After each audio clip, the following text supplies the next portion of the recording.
I love the fact that in Queensland, that a newspaper still exists and it's worth reading, and you open it up and there are 17 pages of sports news, and I flicked through and I kept flicking and I kept flicking, and then by page 11 there was a little bit about the Crusaders and the Reds. The bloke's a genius. He was on the football field. He finds ways to get out of tight holes, which he always did with the Brumbies and the Wallabies. He went into the work Portaloos, and 19 times he made that flap go down. So magnificent. That is quality. DSPN, the Devlin Sports Podcast Network.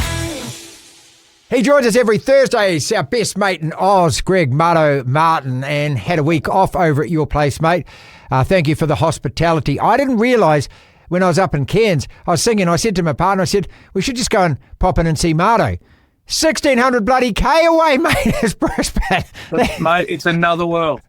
It's closer for me to get to Melbourne at the bottom end of Australia than I get to the top end of Queensland. It's incredible. But hey, how'd you go with the Crocs? Everything all right? You didn't lose any limbs, sharks? It's been something I've wanted to do my whole life, which is swim with crocodiles. And I tell you what is the most brilliant and humbling thing about it is that us humans, we think we're clever, don't we? We invented this and we invented that, and we've got this and that, and we're all flash. This thing's staring at you this close, Greg. I've got my nose right up against the glass, and it's there with its jaws open, just looking at you going, chicken McNugget, mate. I don't give a stuff, mate. I'm just going to eat you. They are a wicked thing, mate. You go fishing up there, which I lived in the Territory for a couple of years building houses. You live up there and you see their eyes about 30 metres away at the night time because you're showing a light and you go, oh my God, there's a crop to see. You retreat back and they move real quick for about 10 metres. Yeah, so. That's it. Well, what they warned us is, so we went into the thing with them. I'll just bore people for a second, but what they warned us is that when they're in the ponds and that, and they'll sit there under the water just staring at you for days, you don't know they're there. They can propel themselves out of the water 3 or 4 metres at 40 kilometres an hour. So if you get too close, they've got you before you've even moved. I love them and polar bears, because polar bears are the same. Polar bears just look at you and they just think, you're food, mate. You're just food. Yeah. All right. I always wonder, I don't know, were they selling that? Were they giving them chooks, like big frozen chooks at the toilet? Yep. At what stage did Crocodile start eating frozen chooks from the supermarket? That's all I want to know. Anyway, hey, that's funny. I'm glad to see you're alive. How's the radio going? Well, listen, you know how you're always captivated by what we're doing. We're doing the Brisbane Book of Records. We've got a guy who's about to try on. He's trying to break the world. Some of them are world record attempts. The most number of underpants put on in 1 minute. I've just jumped into this interview because we've just recorded a guy who was trying to, do you understand Portaloos and the flap? The water goes in and the flap goes down, up, down, up, down, up with the volume of water that affects when it goes down. I'm here to tell you, this is a job. Like, when I get home, my wife, Kath, will go, hey, how was the day? What have you been doing? I listen to a guy and make a flap go 19 times.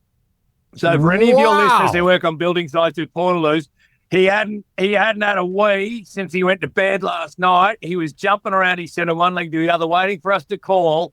He went into the work Portaloo, and 19 times he made that flap go down. So magnificent. That is quality broadcasting right there. Wallabies do in Australia. So, do you give the Brumbies a hope in hell? 20 times Australian teams have come over to our place for Super Rugby playoffs, and they've lost 20 out of 20. They go to the Chiefs. You give them a chance. I'm well aware of the statistic. Thank you. I was there. I was with Greg Clark, former Fox Sports commentator. Great guy. I think we did 14. We were responsible for 14 of those. We were lamenting last weekend together. We have never seen an Australian victory. We've never commentated an Australian victory in New Zealand. It's quite extraordinary, our team. Based on that, I give them no chance whatsoever. But you know what the ace in the pack is? Stephen Larkham. And I can't believe the Australian coaching staff, because he was told he wasn't going to get the Wallaby job after Joe Smith, he pulled out of the race. But the reality is, mate, the bloke's a genius. He was on the football field. He finds ways to get out of tight holes, which he always did with the Brumbies and the Wallabies. He's now doing it as a coach.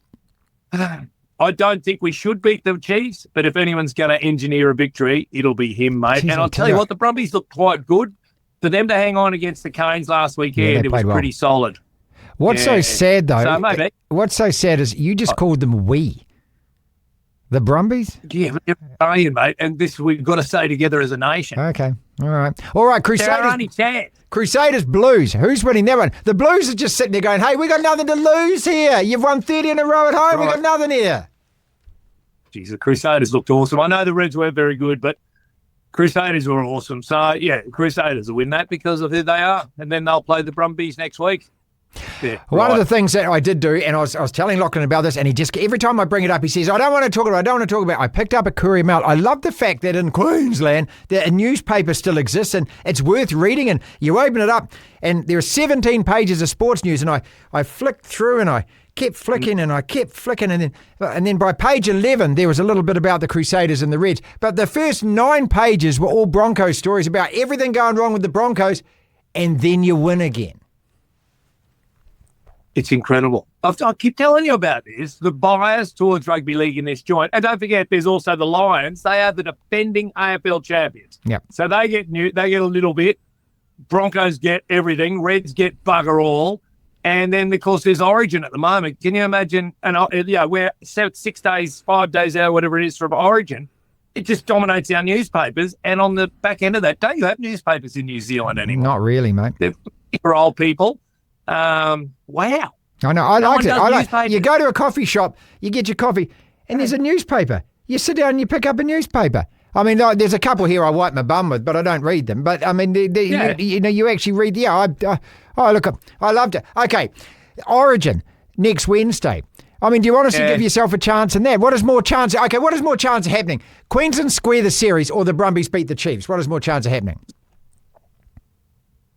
Queensland squaring the series, because I've been down this track before, mate. We're Queenslanders, and this is how the whole concept started, because people from New South Wales bag us, demean us, go look at us. Right. It's like what Auckland does to the rest of New Zealand, and then we rise up and we go, I can take no more, and we rise up with a force that is undeniable and irresistible, and now I realise I sound like an idiot.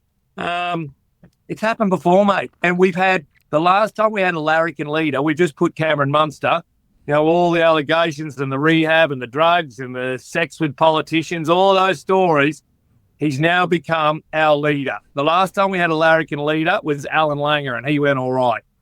And we've been in this, backs against the wall as Queenslanders. Shit, I'm wearing a blue shirt. Backs against the wall as Queenslanders. This is when we perform our best. We come out with... The 6 days, just leave me with it. How's the reno going at the daughter's place, mate? You still doing it? Oh, don't. Mate, I can't get there because I do breakfast radio. I get there about 10:30 in the morning, and I get the shit jobs, like the 2 young blokes, my son, the carpenter, and the apprentice. They're doing all the nice jobs inside. It's pretty cold in Brisbane at the moment. I know that seems hard to believe. Now I get the jobs. I'm underneath the bottom stairs building those. Anyway, I've been lying in mud the last 3 days. Is that how you treat an old bloke like me? No, it shouldn't be, but it is. So, no, it's not going well. Talk next week, mate. Yeah, you might. This is the DSPN.